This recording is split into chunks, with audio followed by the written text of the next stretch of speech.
You're watching this right now, and June is already here. And I want to ask you something kind of uncomfortable.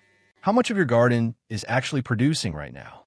Because I talk to a lot of gardeners, and most of them will look at their garden in late August and think, I could have had so much more. Not because they didn't work hard, not because they don't know what they're doing, but because they missed this window, this exact one. Right now, here's the thing most people don't realize. June isn't the end of planting season. It's actually the start of your second one. And the gardeners who understand that, they're the ones walking out to their backyard in September and October with baskets full of food while everyone else is wondering what went wrong. Today I'm going to show you 9 crops that are absolutely perfect for a June planting. And honestly, a couple of these are going to surprise you. One of them, the very last one, most people completely overlook. And it might be the most rewarding thing you plant all year. If you're new here, welcome to Evergrow Garden. Hit subscribe so you don't miss what's coming next, because I post every single week on exactly what to plant and when. This community is growing fast, and I want you in it. Now, let's get into it. Crop number 9, radishes. Starting with something that most beginner gardeners completely underestimate. Radishes. And I know, your first reaction might be radishes? Really? But stay with me here, because this is where it gets interesting.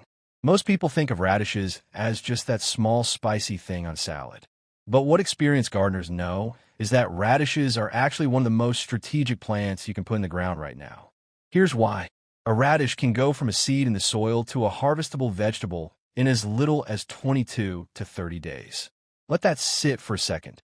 30 days. That's it. So while you're waiting on your tomatoes, your squash, your longer season crops, the radishes are just quietly doing their thing, filling empty beds, keeping the soil covered, breaking it up with their roots. And here's the part nobody really talks about. Planting radishes near your slower crops actually helps deter certain pests. They act almost like a decoy. Flea beetles will go for the radishes first, giving your other plants a fighting chance. You've probably seen the empty patches in your garden beds right now. You know exactly what I mean. That bare stretch of soil between plants that just feels like wasted space. That's where radishes live. Drop them in anywhere. They don't need much. They just need your attention once, when you harvest. Crop number 8, bush beans. Now this one, most people DO plant. But most people don't plant them at the right time. And there's a difference. Bush beans have this reputation as a spring crop. And sure, you can plant them in spring. But here's what surprised me when I first started paying attention to this. Beans planted in June, when the soil is already warm, they actually outperform spring-planted beans. Why? Because beans germinate fastest when soil temperatures are between 70 and 80 degrees. And in June across most of the U.S., that's exactly where your soil is sitting. You're not fighting cold. You're not coaxing seeds to wake up. They just go. We're talking germination in 4 to 8 days. Harvest in as little as 35 days depending on the variety. Here's the thing most people don't realize about bush beans specifically. Unlike pole beans, they don't need trellises. They don't need a support system. They're compact. They're self-sufficient. They're one of the most low-maintenance crops you can grow, and they produce in waves. If you've ever dealt with a glut of beans, more than you can eat in a week, that's actually a sign your timing was perfect. Pick them before they get too big and tough. Pick them consistently. The plant reads that as a signal to keep producing. Plant a row now. Plant another row in 2 weeks. That's succession planting. And that's how you have fresh beans running all the way into August. Crop number 7, cucumbers. Okay, cucumbers. Here's something I want you to think about. When was the last time a homegrown cucumber tasted nothing like a store-bought one? Because if you've ever grown them yourself, you know exactly what I mean. There's this crispness, this freshness. It doesn't compare. And June is genuinely the sweet spot for cucumbers. The soil is warm, the threat of frost is gone, and cucumbers respond to that warmth almost immediately. In the right conditions, you'll see germination in 3 to 10 days. Now here's the part that catches a lot of people off guard. Cucumbers look like they're doing nothing for the first few weeks. The vine is small, the leaves are modest, and you start to wonder if something went wrong. And then, out of nowhere, they explode. The vine starts moving. You'll check on it in the morning, and it genuinely looks different than it did the night before. One thing most people don't realize: cucumbers are incredibly thirsty. Inconsistent watering is the #1 reason homegrown cucumbers turn bitter. Not pests, not disease. Water. Give them steady, consistent moisture, especially once they start flowering, and they will reward you. Bush cucumber varieties are great if you're working with limited space. Vine varieties like Marketmore will give you more fruit, but need room to spread, or a trellis if you want to go vertical. Either way, plant them now. This is your window. Quick pause here. If you're finding this useful, if you're actually learning something new, do me a favor and subscribe to Evergrow Garden right now. I put out weekly planting guides built specifically around what's actually happening in the season. No file, no fluff, just real, actionable stuff. And drop a comment below while you're at it. I want to know, how many of these 9 crops have you already planted this year? Tell me the number. I read every single one. Now, back to the list. And we're getting into the ones most people completely ignore. Crop number 6, zucchini/summer squash. Let's talk about zucchini. And specifically, let's talk about the thing nobody tells you about zucchini until you've already made the mistake. This plant is almost aggressive in how well it produces. One plant, just one, can give you 6 to 10 pounds of squash per week at peak production. I'm not exaggerating that. If you've ever planted zucchini before, you already know the moment I'm describing, when suddenly there's more zucchini than you know what to do with, and you're leaving bags of it on neighbors' doorsteps. Here's the real reason to plant it in June specifically. Zucchini planted now will be in full production by late July and into August, which is exactly when you want it. The heat pushes it fast. Germination happens in 4 to 7 days. You'll see your first harvest in about 50 to 55 days. But here's what most people don't realize until it's too late. Zucchini is highly susceptible to powdery mildew, especially as summer gets humid. The leaves start turning white and chalky, and once it sets in, it spreads. The smart move? Plant a succession. Start one batch now, start a second batch in 3 weeks. That way, when your first plants start declining from mildew in August, your second wave is just hitting peak production. Most gardeners only discover that trick after a season of frustration. You're discovering it right now. Crop number 5, sweet potatoes. This one is different from everything else on this list, and I think that's exactly why it belongs here. Sweet potatoes don't grow from seeds. They grow from slips, small rooted cuttings taken from mature sweet potato. And June is actually the ideal planting month for them across most of the U.S. Here's what surprises most people about sweet potatoes. They grow almost entirely underground. You can't see what's happening. You plant the slips, the vines spread out over the soil, beautiful, lush ground cover. And for months, nothing visible is happening. No fruit forming above ground. No signs of a harvest coming. And then, you dig. Most home gardeners describe their first sweet potato harvest as one of the most satisfying moments they've had in the garden. There's something deeply rewarding about pulling a pile of tubers out of the ground that you had absolutely no visual evidence of. Now here's the part that catches people off guard. Sweet potatoes need about 90 to 120 days to mature, which means if you plant in June, you're harvesting in October, right before the first frost hits. That timing is not an accident. That's the design. They're also drought-tolerant once established, heat-tolerant, pest-resistant compared to almost everything else on this list. And the flavor of a homegrown sweet potato versus a store-bought one is, genuinely, not the same food. If you're in zones 5 through 10, you can grow these. And you should. Crop number 4, okra. All right, okra. This is the one that most people skip, usually because they either don't cook with it much or they've never thought to grow it. And that's a mistake, because okra is one of the most underrated backyard crops in existence. Here's the thing about okra that most people don't realize until they grow it. This plant is actually beautiful. Towering stalks, massive leaves, hibiscus-like flowers in yellow and cream. If you didn't know it was a vegetable plant, you'd think it was ornamental.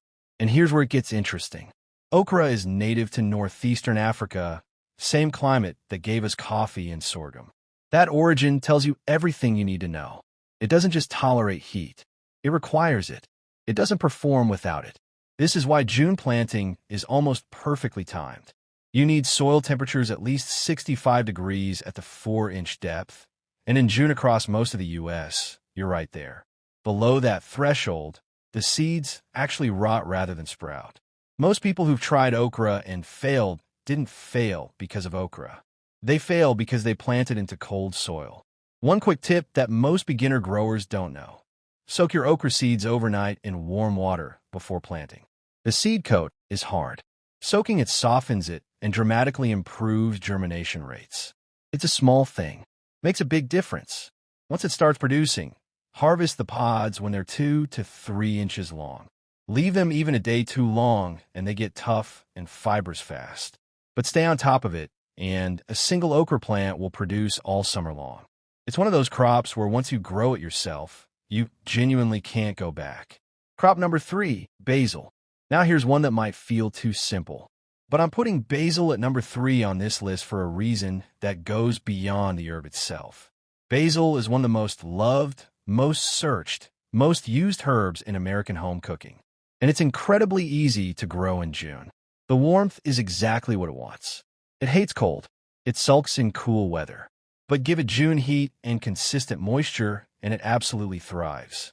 What most people don't realize, though, and this is the part that genuinely changed how I grow basil, is that basil is one of the most powerful companion plants in the garden. Planted near tomatoes, it's believed to repel thrips, aphids, and whiteflies. There's a reason the phrase tomatoes and basil exists in both the kitchen and in companion planting guides. They belong together in the ground just as much as they belong together in a dish. But here's where people go wrong with basil, and I see this happen all the time. They let it flower. The moment basil flowers, which it will try to do as summer heats up, the leaves start turning bitter. The oils shift. The flavor changes. So the moment you see flower buds forming, pinch them off. Don't let it bolt. Keep pinching the top growth, and your basil plant will keep pushing out fresh, fragrant leaves all summer long. 1 plant per person is usually not enough. Start 2 or 3. Dry some. Freeze some. Make pesto. You will use all of it. Crop number 2, watermelon. We're almost at number 1. But first, watermelon. I want you to think about something for a second. Imagine walking out to your backyard in late August and cutting open a watermelon that you grew yourself, that you planted in June, tended through summer, watched grow from nothing. There's almost nothing in home gardening that feels the way that moment feels. And most people think watermelon is too complicated, too space-hungry, not worth the effort for a home garden. Here's what they don't know. The last practical planting date for early maturing watermelon varieties in most of the U.S. is around June 20th, which means the window is open right now, but it won't be open for long. Here's a surprising fact about watermelons that most backyard gardeners don't know. There are over 300 varieties of watermelon grown in the U.S. Over 300. The grocery store carries maybe 4 or 5 of them. When you grow your own, you get access to yellow flesh varieties, cream flesh varieties, mini personal-sized melons, heirlooms with flavors that don't exist in any store. Watermelon needs 2 things above almost everything else: warm nights and pollinating insects. It cannot set fruit without bees visiting its flowers. So if you're growing in an area with limited pollinators, plant some flowers nearby. Even a few marigolds or zinnias. Bring the bees in. They need space. Plan for 6 to 8 feet between plants. But if you're tight on ground, you can train the vine vertically with strong trellis support and a mesh sling to support the fruit as it develops. Don't miss this window. June is your last call on watermelon for this season. Crop number 1, pumpkins. And here it is, number 1. I know some of you are already smiling, and I know some of you did not see this coming. Pumpkins. Now look, I'm not just putting pumpkins at number 1 for the surprise factor. I'm putting them here because of what they represent. Because planting pumpkins in June is one of those gardening decisions that pays off in the most emotionally satisfying way possible. Here's the math on this. Most carving pumpkins need between 90 and 120 days to reach full maturity. Count back from Halloween, October 31st, and 100 days lands you right at the end of June. Meaning if you plant now, if you plant this week, you are perfectly on track for homegrown Halloween pumpkins. Let that sink in. You could carve a pumpkin that you grew in your backyard from a seed you put in the ground this June. Most people buy their pumpkins at a farm stand without ever realizing they could have grown one themselves. And that's not because it's hard. It's because nobody ever told them the timing. Here's what most people don't realize about pumpkin germination. Seeds sprout in as little as 5 to 10 days when soil temperatures are above 70 degrees. They want warmth. They want room. Give them a mound of rich, well-amended soil, compost mixed in, and plant 2 or 3 seeds per hill, about an inch deep. Once seedlings emerge, thin down to the strongest one. The vines will spread. Let them. Don't try to contain a pumpkin vine too aggressively, or you'll stress the plant right when it's trying to produce fruit. And one more thing nobody tells you. Watermelons, pumpkins, and squash are all in the same family. Same general care principles apply. If you've grown any of them successfully, you already know more about pumpkins than you think. Plant them this week. Give them the season they need. October is going to feel very different this year. Before I let you go, 2 quick bonuses. Because I said I'd overdeliver. Bonus tip number 1, succession planting. Here's something most gardeners don't start doing until their 2nd or 3rd year, and then they wish they'd started sooner. Instead of planting everything at once, stagger your plantings by 2 to 3 weeks, especially for beans, zucchini, and radishes. What this does is smooth out your harvests. Instead of getting everything at once and scrambling to use it, you get a steady, rolling supply all the way into fall. Bonus tip number 2, cover your soil. Any bare soil in your garden right now is losing moisture every single day to the June heat. Mulch it. Straw, wood chips, even dried leaves. A 2 to 3 inch layer around your plants holds moisture, suppresses weeds, and keeps soil temperatures more stable. Most gardeners underestimate how much this single habit improves everything else. All right, 9 crops, all of them plantable right now. All of them capable of giving you a harvest this season that you'll actually be proud of. Here's the thing I want you to walk away with. The garden that produces in fall doesn't just happen. It gets decided right now, in June, with the choices you make this week. So, which of these 9 are you planting? Drop it in the comments. I genuinely want to know. Are you going for the pumpkins? The watermelon? Is this your first time trying okra? Tell me below. This community is one of the best parts of making these videos, and every comment means a lot. If you haven't subscribed yet, now is a good time. Every week, I'm walking you through exactly what to do in the garden for that specific moment in the season. No guesswork, no general advice, just what's actually relevant right now.